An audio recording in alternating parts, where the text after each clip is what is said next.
नमस्कार साथियों, स्वागत है आप सभी का डेली करंट अफेयर्स की इस क्लास में।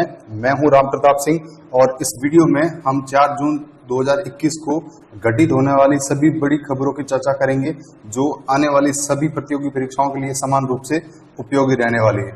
अगर आप अभी तक इस चैनल पर नए हैं तो कृपया इसे सब्सक्राइब कर लें और बेल आइकन को प्रेस कर लें ताकि नए आने वाले वीडियोस की नोटिफिकेशन आप कभी भी मिस ना करें। तो चलिए बिना समय गंवाए वीडियो को शुरू करते हैं। प्रश्न संख्या 1, सरकारी थिंक टैंक नीति आयोग ने हाल ही में सस्टेनेबल डेवलपमेंट गोल्ड इंडेक्स का कौन सा संस्करण जारी किया है? ऑप्शन है आपका पहला, तीसरा, पांचवा और सातवां। तो नीति आयोग ने हाल ही में अपना इसका तीसरा संस्करण है वो जारी किया है। सरकारी थिंक टैंक यानी नीति आयोग ने हाल ही में सस्टेनेबल डेवलपमेंट गोल्स इंडेक्स यानी SDG sustainable development goals index का है वो तीसरा संस्करण है वो जारी किया है। इसका पहला संस्करण वर्ष 2018 में दिसंबर में लॉन्च किया गया था और इस वर्ष जारी सस्टेनेबल डेवलपमेंट गोल्स में केरल है वो 75 के स्कोर्स के साथ इस इंडेक्स में है वो सर्वोच्च स्थान पर है, यानी फर्स्ट पोजीशन पे आपका केरल है और दूसरे केरल के बाद हिमाचल प्रदेश तथा तमिलनाडु इस लिस्ट में है वो शामिल किए गए हैं।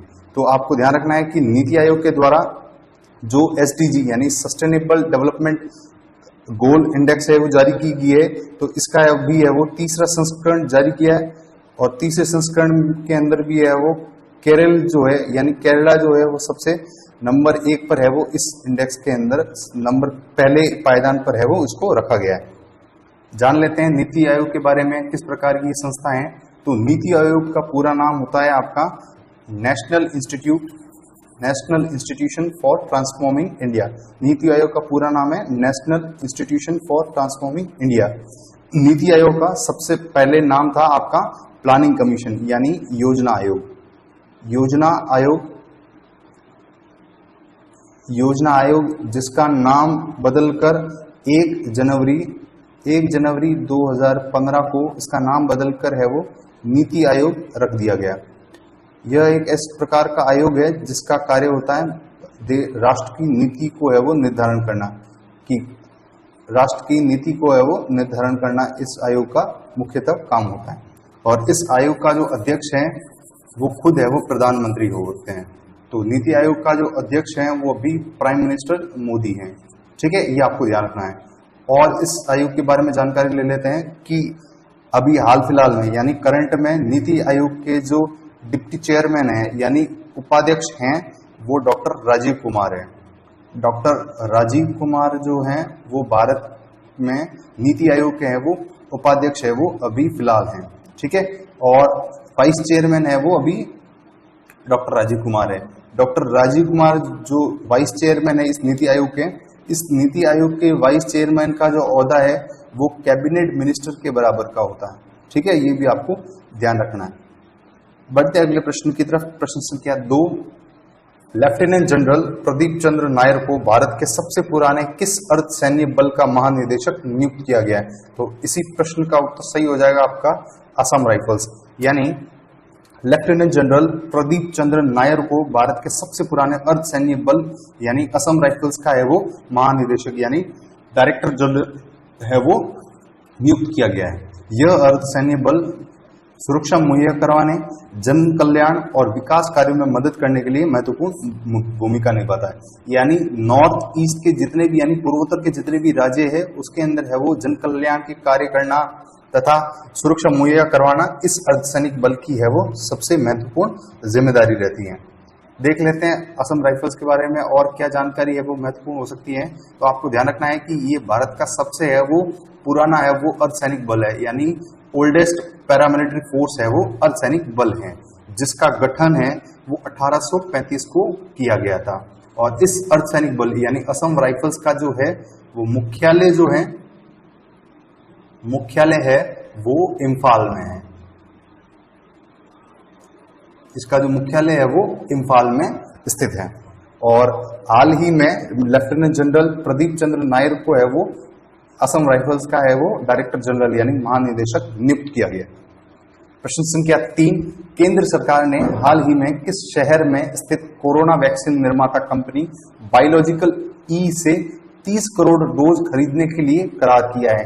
तो बायोलॉजिकल ई जो कंपनी है वो आपके हैदराबाद में स्थित है और इस कंपनी से करार के लिए है वो भारत सरकार यानी केंद्र सरकार ने है वो 30 करोड़ डोज खरीदने के लिए है वो करार किया है। जान लेते हैं इस खबर के बारे में कि केंद्र सरकार ने हाल ही में हैदराबाद में स्थित कोरोना वैक्सीन निर्माता कंपनी यानी बायोलॉजिकल ई कंपनी से 30 करोड़ डोज खरीदने के लिए वो करार किया है। ये सभी 30 करोड़ डोज अगस्त से दिसंबर 2021 के बीच में बनाई जाएगी, जिसके लिए सरकार ने कंपनी को है वो 1500 करोड़ का है वो एडवांस पेमेंट भी है वो कर दिया है।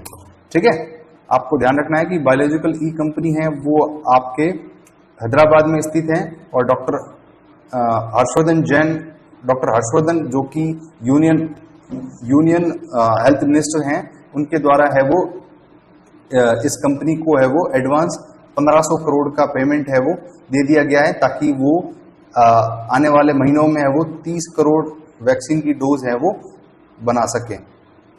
बढ़ते अगले प्रश्न की तरफ। प्रश्न संख्या 4, नरेंद्र सिंह तोमर ने तिलहन और दलहन के उत्पादन को बढ़ावा देने के लिए हाल ही में किस कार्यक्रम की शुरुआत की है? तो नरेंद्र सिंह तोमर जो कि केंद्रीय कृषि मंत्री हैं, उन्होंने हाल ही में मिनी किट नामक योजना को है वो हरी झंडी दी है और इस योजना के अंतर्गत तिलहन और दलहन के उत्पादन को बढ़ावा देने के लिए मिनी किट कार्यक्रम की है वो शुरुआत की है और इस कार्यक्रम के तहत किसानों को मिनी किट में उपलब्ध करने के लिए बीज को ट्रीट करने वाले केमिकल्स हैं वो सम्मिलित किए जाएंगे। यानी इस प्रकार का किट है वो किसानों को दिया जाएगा जिसके अंदर खाद बीज तथा उनको संवर्धन के लिए वो केमिकल्स है वो अवेलेबल करवाएंगे। तो केंद्रीय कृषि मंत्री आपके नरेंद्र सिंह तोमर ने है वो इस कार्यक्रम की है वो शुरुआत की है। आपको इस कार्यक्रम का नाम याद रखना है, मिनी किट।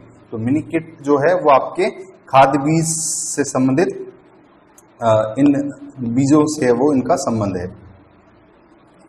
प्रश्न संख्या 5, हाल ही में किस राज्य ने इंजीनियरिंग और मेडिकल कॉलेज में लड़कियों के लिए 33% आरक्षण की है वो घोषणा की है? तो बिहार है वो भारत का पहला राज्य बन गया है जिसने इंजीनियरिंग और मेडिकल कॉलेज में है वो महिलाओं के लिए 33% आरक्षण की है वो घोषणा कर दी है। देखते हैं इस खबर के बारे में कि बिहार के मुख्यमंत्री नीतीश कुमार ने हाल ही में राज्य के इंजीनियरिंग और मेडिकल कॉलेज में लड़कियों के लिए 33% आरक्षण की है वो घोषणा की है। राज्य के इंजीनियरिंग और मेडिकल कॉलेज में नामांकन में कम से कम 1/3 सीटों के लिए आरक्षित होंगी, जिससे इंजीनियरिंग और मेडिकल क्षेत्रों में छात्रों की संख्या में वृद्धि करने में मदद मिलेगी। ठीक है, ये आपको ध्यान रखना है। बिहार के मुख्यमंत्री नीतीश कुमार ने है वो 33% का आरक्षण है वो महिलाओं के लिए है वो सुनिश्चित किया। प्रश्न संख्या 6, विश्व साइकिल दिवस कब मनाया जाता है? तो आपका विश्व साइकिल दिवस है वो कल ही है वो मनाया गया था, यानी 3 जून को प्रतिवर्ष है वो विश्व साइकिल दिवस मनाया जाता है। विश्व साइकिल दिवस मनाने के पीछे ये तर्क दिया जाता है कि इस दिन है वो पर्यावरण को यानी आपके इस पर्यावरण को प्रदूषण से मुक्त करने के लिए है वो हमें वाहन के रूप में साइकिल का है वो प्रयोग करना चाहिए। तो साइकिल के प्रयोग को बढ़ावा देने के लिए 3 जून को है वो विश्व साइकिल दिवस है वो मनाया जाता है। ये आपको ध्यान रखना है। प्रश्न संख्या 7, निम्नलिखित में से किसने इंटरनेशनल बुकर प्राइज 2021 है वो जीता है? तो आपके डेविड डायोक ने है वो अपनी किताब at night all blood is black के लिए है वो डेविड डॉयक को है वो इंटरनेशनल बुकर अवार्ड से है वो नवाजा गया है। द 2021 इंटरनेशनल बुकर प्राइज है वो किसको दिया गया है? डेविड डॉयक को। और अपनी किस बुक के लिए? At night all blood is black के लिए। ठीक है, और ये जो है वो एक प्रकार का बहुत ही प्रसिद्ध है वो और लेखकों के लिए एक प्राइज माना जाता है जो कि इंग्लैंड के द्वारा है वो दिया जाता है। ठीक है, प्रश्न संख्या 8, निम्नलिखित में से किसे इजराइल का नया राष्ट्रपति चुना गया है? तो इसाक हर्जोग को है वो इजराइल का है वो नया राष्ट्रपति चुना गया है। इसाक हर्जोग ने है वो आपके मरियम पेरेड्स को है वो हराकर है वो इसाक हर्जोग जो हैं वो इजराइल के 11वें राष्ट्रपति है वो चुने गए। ठीक है, और ये अपने 7 साल के कार्यकाल को संभालने वाले हैं। 7 वर्ष का इनका कार्यकाल रहने वाला है और वो इजराइल के वो 11वें राष्ट्रपति है वो चुने गए हैं और इन्होंने मरियम पेरेड्स को है वो इस चुनाव में है वो शिकस्त दी है। ठीक है, तो आपको ध्यान रखना है कि इजराइल के वो नए राष्ट्रपति चुने गए हैं इसाक हर्जोग, जो कि इजराइल के एक पहले ऐसे राष्ट्रपति बनने वाले हैं जो किसी पूर्व राष्ट्रपति के हैं वो बेटे हैं। पूर्व राष्ट्रपति के बेटे हैं कौन? Isaac Herzog. इनके पिता भी हैं वो पहले इजराइल के राष्ट्रपति रह चुके हैं। तो इसाक हर्जोग हैं जो इजराइल के 11वें राष्ट्रपति बनने वाले हैं। और ये हैं आपके बेंजामिन नेतन्याहू जो अभी हाल फिलहाल में इजराइल के है वो प्रधानमंत्री यानी प्राइम मिनिस्टर हैं। प्रश्न संख्या 9, ईरानी नौसेना का सबसे बड़ा युद्धपोत यानी खर्ग हाल ही में आग लगने के बाद किस खाड़ी में है वो डूब गया है? तो ईरानी नौसेना का सबसे बड़ा युद्धपोत जो कि खर्ग है वो है आपके ओमान की खाड़ी में है वो आग लगने की वजह से वो वहां डूब गया है। ईरानी नौसेना का सबसे बड़ा युद्धपोत यानी खर्ग है वो हाल ही में आग लगने के बाद इस युद्धपोत में आग लगने के बाद ये है वो ओमान की खाड़ी में है वो डूब गया है। ठीक है, तो आपको ध्यान रखना है कि युद्धपोत जो